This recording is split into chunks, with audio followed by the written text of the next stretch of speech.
Baik, bismillahirrahmanirrahim. Assalamualaikum warahmatullahi wabarakatuh. Halo semua, jumpa lagi di mata kuliah Tektonofisik pada pekan ke-10, yaitu terkait dengan masih dalam series Convergent. Namun pada pekan ini kita akan membahas mengenai kolisi dan orogenesa. Pada video kali ini juga saya peruntukkan untuk mata kuliah Tektonofisik untuk kelas B dan kelas C ya. Tapi untuk secara umum silahkan untuk menyimak materi terkait dengan kolisi dan orogenesa. Oke, pada pembahasan di bab ini saya bagi ke dalam 4 outline atau sebenarnya 3 ya. 3 outline inti yaitu tentang orogeni atau orogenesa. Lalu yang kedua itu tentang kolisi atau collision dan juga tentang kerak benua atau continental crust begitu ya. Yang tentunya nanti di awal atau yang akan saya jelaskan setelah ini terkait dengan pendahuluan atau tectonic convergence secara umum. Oke, ini adalah bahasan yang akan kita bahas yaitu terkait dengan kontinen versus kontinen. Jadi kita tahu bagian yang ini, bagian yang samping sini ya. Ini merupakan 7 lempeng besar dan ada lempeng-lempeng kecil lagi yang mungkin total sekitar 13 hingga 14 lempeng. Yang tentunya dalam setiap lempeng ini dia memiliki interaksi antar lempeng dan interaksi antar lempeng tersebut berbeda tergantung di mana posisinya dan pada lempeng apa interaksinya tersebut. Nah, kita lihat bahwasanya interaksi lempeng itu ada kebagi ke dalam 3 jenis batas lempeng, yaitu ada divergen, ada konvergen, dan ada transform. Pada pembahasan kali ini kita akan fokus ke dalam pembahasan konvergen, tapi dalam series kolisi. Kalau ini gambarnya masih subduksi ya. Tapi yang ingin saya sampaikan adalah di bagian kanan ini merupakan logo dari subduksi ya. Kita tahu di sini hanging wall-nya atau overheading plate, sedangkan di sini footwall-nya atau subduction plate. Nah, sama juga dengan kolisi, jadi akan disimbolkan seperti ini karena ini simbol konvergen secara umum. Tapi mungkin bagian yang hanging wall-nya itu kita bisa sebut juga sebagai overheading plate lagi lah. Let's say itu overheading plate sama dengan subduksi dan tentunya lempeng yang menumbuk itu ya, yang lebih aktif itu bagian sininya, bagian footwall-nya. Nah, seperti apa gambaran kontinen versus kontinen? Nah, seperti inilah kontinen versus kontinen secara umum yang disebut sebagai collision. Dalam contoh ini kita pakai model dari Himalaya. Jadi di sini ada kolisi antara lempeng Indo-Australia dan lempeng dari Eurasia. Jadi kita tahu di sini ada lempeng Indo-Australia, di sini ada kontinen India. Dia bergerak terus ke arah Eurasia. Nah, akhirnya setelah awalnya subduksi, nah setelah itu subduksinya habis, oceanic crust-nya habis, dia muncul continental crust. Jadinya dia menabrak kontinen juga, jadi kita sebut sebagai kontinen versus kontinen. Nah, di sini akan menghasilkan prisma-prisma akresi dan nanti di sini kita katakan ada isostasi uplift begitu ya. Dan tentunya juga ada slab break off di sini.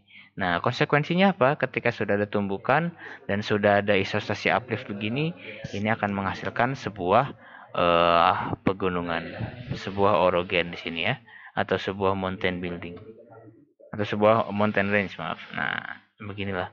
Nah, ini di Himalaya yang kita tahu sebagai pegunungan tertinggi di dunia pada saat ini. Pada saat ini. Oke. Nah, ketika kita berbicara mengenai lempeng atau litosfer, tentunya kita akan tidak jauh-jauh akan melihat komposisinya. Itu apa? Oceanic atau kontinental gitu kan. Sebenarnya kalau kita bicara komposisi untuk bagian lempeng itu ada tiga, satu lagi itu adalah mantel atas ya, upper mantle, eh, top of upper mantle begitu. Tapi dalam konteks ini karena kita cari yang sejajar yaitu oceanic crust dengan continental crust karena yang bertumbuk mereka berdua, yang berinteraksi mereka berdua ya.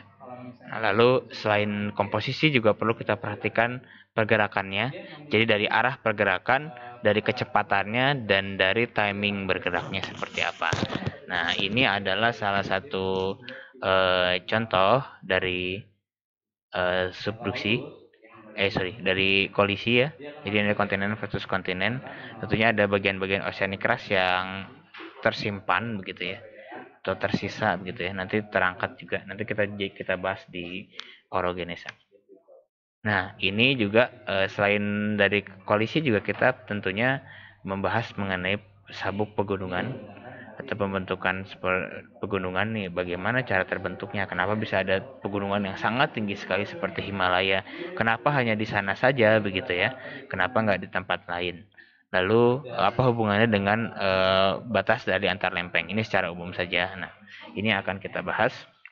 Dan tentunya sebelum kita masuk ke sesi selanjutnya, ini adalah gambaran relief dari muka bumi. Uh, Kalau misalkan kalian melihat gambar ini, harusnya kalian sudah paham. Jadi ketika kita melihat gambar warna biru, ini ya, biru tua begini, itu merupakan sangat dalam sekali posisinya. Terus biru muda ini dangkal, lalu ada ini biru muda ya dangkal, terus ada hijau itu landa, itu lebih tinggi daripada biru muda tapi mungkin pendataran ya. Lalu kita masuk kuning, ada merah sampai ke coklat, dari kuning coklat ke merah, nah itu berangsur untuk meninggi. Tapi saya juga lupa meletakkan legendanya, tapi harusnya sih ini sudah umum lah diketahui sama kita semua. Nah, kita lihat bahwasanya adanya zone di sini, kita lihat di sini ada kita out of topic dulu. Di sini ada transformnya ya. Nah, di sini nih ada riftingnya kan ya, ada riftingnya tuh, dia membentuk sebuah bukit di sini ya, sama juga di sini kan. Nah, tapi yang bukan yang kita bahas itu bukan ini, tapi kita bahas ini, ada yang warna merah begitu. Nah, kita lihat di sini ada Andes ya, pegunungan Andes di Amerika Selatan. Ini merupakan pegunungan yang cukup tidak besar cakupannya, tapi panjang begitu.